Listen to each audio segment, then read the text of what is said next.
కొణిదెల పవన్ కళ్యాణ్ జనసేనాని, power star, ఏ పేరుతో పిలిచినా కోట్లాది మందికి ఆరాధ్య దేవుడుగా కొలిసే కటౌట్ అది పవన్ కళ్యాణ్.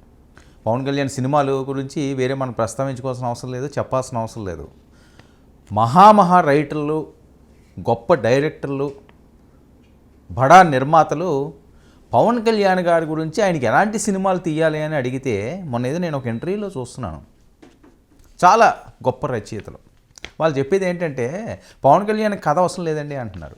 చాలా ఆశ్చర్యం అనిపించింది. ఏంటి పవన్ కళ్యాణ్కి ఏంటి కథ అవసరం లేదేంటి, సినిమా అన్న కథ లేకపోతే ఏముంటుందని.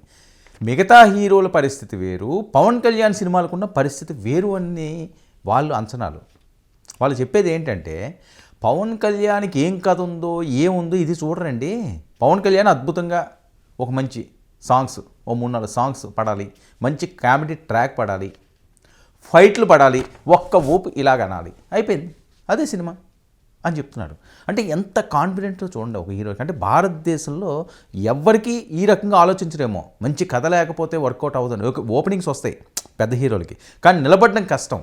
కానీ పవన్ కళ్యాణ్కి అలా కాదు, ఆయన కనిపిస్తేనే చాలు జనాలు నిలిచిపోతారు అని. సో పవన్ కళ్యాణ్ మరి సినిమాల సంగతి ఆ రకంగా ఏ స్థాయిలో ఉంటాయో వేరే చెప్పాల్సిన అవసరం లేదు. ఇక రాజకీయ పరంగా వచ్చిన తనదైన ముద్ర వేసుకుంటున్న పవన్ కళ్యాణ్, ఆయన ఏ రకంగా తెలుగుదేశం పార్టీతో ట్రావెల్ అయ్యి ముందుకు వెళ్ళారో అందరికీ తెలిసిన అంశమే, ఎలాంటి సక్సెస్ కొట్టారో అందరికీ తెలిసిన అంశమే.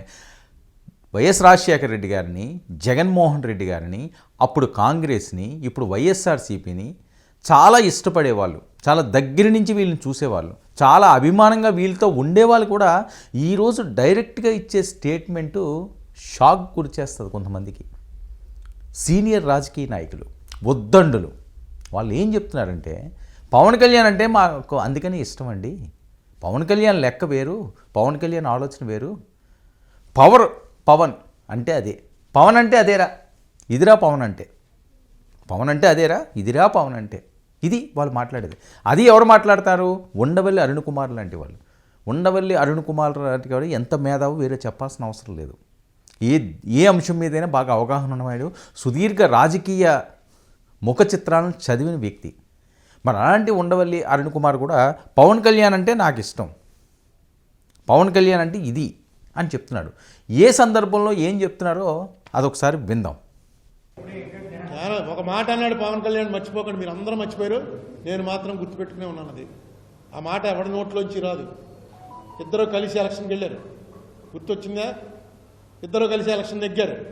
జగన్మోహన్ రెడ్డి అన్నవాడు అంత అయిపోయాడు, 11 సీట్లు అయిపోయాయి. ఇద్దరు నెగ్గారు. నెగ్గి ఈయనకి ఉప ముఖ్యమంత్రి ఇచ్చారు. ఉప ముఖ్యమంత్రితో వెళ్తూ 2 మంత్రులు ఇచ్చారు.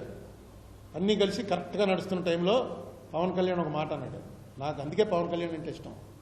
మాట ఏమన్నాడంటే, అవసరమైతే ప్రతిపక్ష పాత్ర పోషించడానికి కూడా మేము సిద్ధంగా ఉంటాం. ఏమండి, అది ఇప్పుడు దాకా పోషించకపోతే అసలు ఆ మాట అనవలసిన అవసరం ఏంటండి? అలాగే అది చేస్తాడు, ఇప్పుడు చేస్తాడేమో ఎవడో తెలుసు. ఎందుకు కంగారు పడి, అంటే 2వ రోజున వచ్చేస్తాడేంటి ఎవడికి తెలుసు? అతను ఆ మాట ఎందుకు, ఆ మాట ఎవడో అనిపించలేదు. ఆ మాట అనేటువంటి వ్యవహారం ఉందంటే చెక్లో ఉండండి, మీరేదో వచ్చేసాం గవర్నమెంట్, నాకు ఉప ముఖ్యమంత్రి ఇచ్చేశారు కాబట్టి అన్నీ సెట్ అయిపోయాయి అని అనుకుంటే మాత్రం కరెక్ట్ కాదు. ఇందులో నాకు అర్థమైన మీనింగ్ కరెక్ట్ కాదు. నేను అవసరమైతే ప్రతిపక్షం ఏముంది, రేపు మంత్రులు 3 రాజీనామా చేసి వచ్చి ప్రతిపక్షంలో మేము కూర్చుంటున్నాం, అతను అలాగా రావట్లేదు, మేమే కూర్చుంటాం అన్నాడు అనుకో, ఏంటి జగన్మోహన్ రెడ్డి పరిస్థితి? ఇది ఉండవల్లి అరుణ్ కుమార్ గారి వాయిస్. ఆయన ఏమంటున్నాడు, ఇంత సక్సెస్ వచ్చినా 164 సీట్లు గెలిచినా గర్వం లేదు, అహంకారం ఎక్కడ కూడా ఆయన సరౌండింగ్లోకి రావటం లేదు, ఒక విజన్తో ముందుకు సాగుతున్నాడు. వాళ్ళు ఎందుకు జోడీ కట్టారో, ఎందుకు ఈ సక్సెస్ వచ్చిందో అన్నది పూర్తి అవగాహన ఉన్న వ్యక్తి. అయినప్పటికీ కూడా ప్రతిపక్ష పాత్ర అవసరమైతే నేను పోషిస్తాను, 21కి 21 100% స్ట్రైక్ రేట్తో ఉన్నా సరే ప్రతిపక్ష పాత్ర పోషించడానికి నేను సిద్ధమని చెప్పి ఒక సందర్భంలో పవన్ కళ్యాణ్ గారు అన్న స్టేట్మెంట్ని ఈయన గుర్తు చేసుకుంటున్నారు. అందుకని ఇదిరా పవన్ అంటే అంటున్నారు. పవన్ అంటే నాకు అందుకు ఇష్టం అంటున్నారు. ఆయన రాజశేఖర రెడ్డి గారి దగ్గర నుంచి అంత ముందు నుంచి రాజకీయాలు చూసుకుంటూ వస్తున్న వ్యక్తి, పూర్తిగా దాని మీద అవగాహన ఉన్న వ్యక్తి, జాతీయ పార్టీలో ప్రత్యేకమైన స్థానం సంపాదించుకున్న వ్యక్తి ఉండవల్లి లాంటి వారు. సరే ఇప్పుడు రాజకీయాల్లో ఆయన లేకపోవచ్చు, పార్టీలన్నీ పక్కన పెట్టండి, మేధావి, సీనియర్ లాయర్, అన్నిటి మీద అవగాహన ఉన్న వ్యక్తి, చాలా అద్భుతంగా మా వాక్చాతుర్యం ఉన్న వ్యక్తి, అనర్గళంగా పలు భాషల్లో మాట్లాడగలిగే వ్యక్తి, జ్ఞానం ఉన్న వ్యక్తి. అలాంటి వ్యక్తులు అబ్జర్వ్ చేస్తున్నారు పవన్ కళ్యాణ్ని.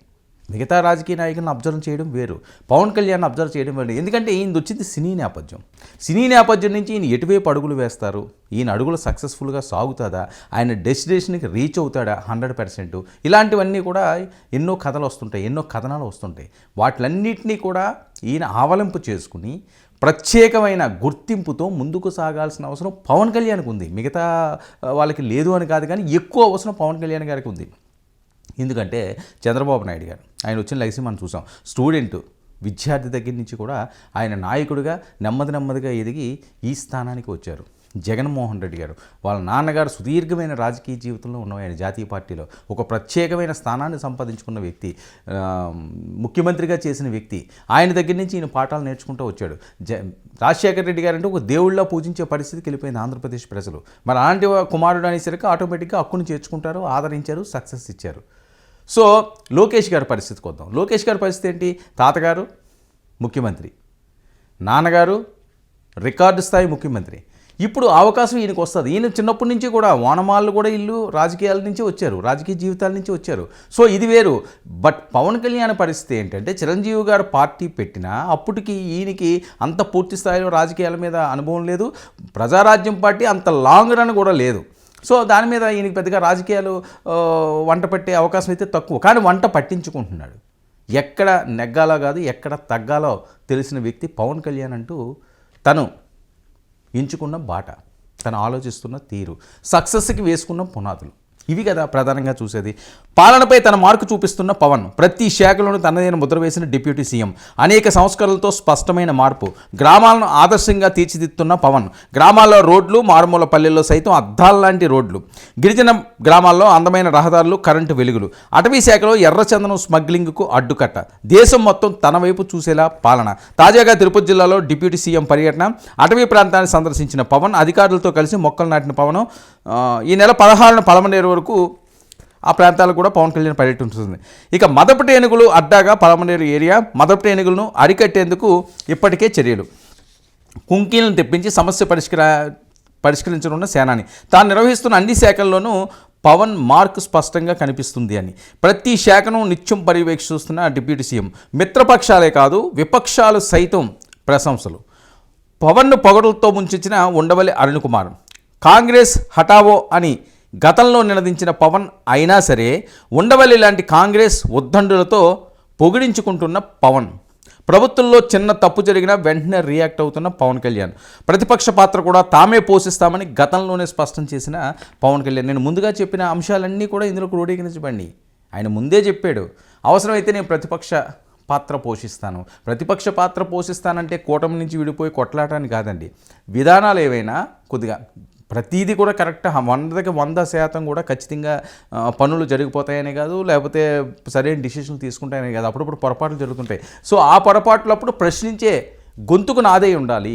ప్రజలు ఆ గొంతుకుని అసెంబ్లీకి అందుకనే పంపించారు. 21 మాకు అందుకనే ఇచ్చారు. 100% స్ట్రైక్ రేట్ మాకు అందుకనే వచ్చింది. దీన్ని ఎప్పుడూ కూడా బ్రెయిన్ నుంచి పక్కన పెట్టొద్దు, తలకెక్కించుకోవద్దు. అధికారం అన్నది ఎప్పుడు ఎవరికి తలకెక్కించుకున్నా ఆ తలపొగడు దించడానికి ఓటర్ ఎప్పుడు సిద్ధంగా ఉంటాడు, ఏ రాజకీయ పార్టీకి అయినా సరే. ఇవి తెలుసుకోవాల్సింది. మనం సక్సెస్ అయ్యాము, మనం గెలిచాము, ఇంక మనకు తిరగలేదు, మన మించినోడే లేదు, ఇంక ఇదే శాశ్వతం అని ఎవ్వరు విర్రవీగినా ఆనాటి రాజుల కాలం నుంచి నేటి రాజకీయ చరిత్రలు ఎన్ని చూసుకోండి, చరిత్ర పుటల్లో ఇవన్నీ కూడా సజీవంగా ఉండే అక్షర సత్యాలు. సో ఇలాంటి పరిస్థితుల్లో, ఇలాంటి నేపథ్యంలో చాలా జాగ్రత్తగా అడుగులు వేయాల్సిన అవసరం ఉంది. ప్రతిపక్ష పాత్ర పోషించడం అంటే విభేదాలు తెచ్చుకున్నది కాదు, ప్రశ్నించే విధంగా ముందుకు సాగడం. అందుకనే ఉండవల్లి లాంటి వాళ్ళు కూడా శభాష్ పవన్ అంటున్నారు. అంటే విమర్శకులతో కూడా ప్రశంసలు అందుకునే క్యారెక్టర్ పవన్ కళ్యాణ్ రా అంటూ నెటిజన్లు ఫుల్ జోష్గా పోస్టులతో హోరెత్తిస్తున్నారు.